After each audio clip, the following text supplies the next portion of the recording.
कुंभमेळा हा केवळ श्रद्धेचा महोत्सव नसून तो अनेक कुटुंबियांसाठी आशेचा किरण देखील ठरतो। याच महाकुंभात झारखंडच्या एका कुटुंबियाने 27 वर्षापूर्वी हरवलेला आपला सदस्य पाहिल्याचा दावा केला। नेमकं काय आहे हे संपूर्ण प्रकरण, चला जाणून घेऊया।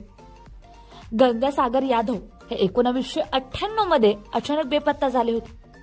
त्यानंतर त्यांची पत्नी धनवा देवी यांनी एकट्याने मुलगा कमलेश आणि विमलेश यांचा सांभाळ केला।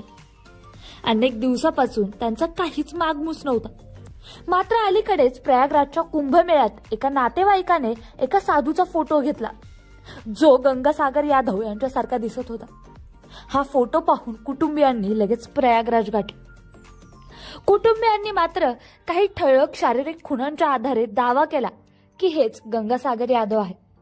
लांब दात, डोक्यावरच्या जुन्या जखमेची खूण, गुडघ्यावरील जखम या सर्व गोष्टी त्यांच्या ओळखीला पुष्टी देतात। या वादावर पडदा टाकण्यासाठी कुटुंबियांनी पोलिसांना विनंती केली असून डीएनए चाचणीची मागणी केली आहे। कुंभमेळा संपेपर्यंत आम्ही वाट पाहू। डीएनए चाचणीत आमचा दावा खोटा ठरल्यास आम्ही माफी मागू, असंही त्यांनी स्पष्ट केलं आहे। आता काय खरं काय खोटं, सत्य लवकरच समोर येईल।